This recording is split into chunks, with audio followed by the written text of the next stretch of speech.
Watch AI build an energy cost monitoring dashboard in under 2 minutes. This is what we're building, a comprehensive dashboard with multiple charts and data tables. This is the data we're working with, energy costs across different locations and time periods. Let's create it live. We start by importing our energy data file into Bricks. The upload completes instantly, and now we click Create Dashboard to begin the magic. Bricks AI is analyzing our energy data, identifying patterns in electricity and diesel costs across locations.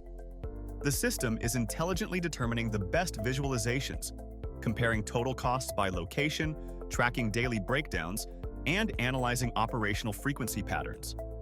It's creating pie charts for cost proportions, line graphs for time series data, and summary tables for key insights.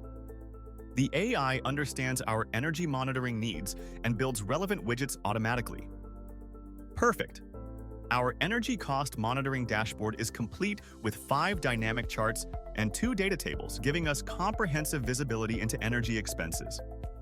Now we can customize the appearance by changing the dashboard theme to match our preferences. Let's explore presentation mode for stakeholder meetings.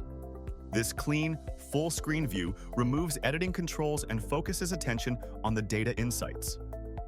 The interactive charts remain fully functional for drilling down into specific metrics during presentations. We can easily exit presentation mode and return to editing. The dashboard is fully interactive, allowing us to scroll through all our energy cost visualizations and explore the detailed data tables below. Try Bricks today and transform your data workflow completely.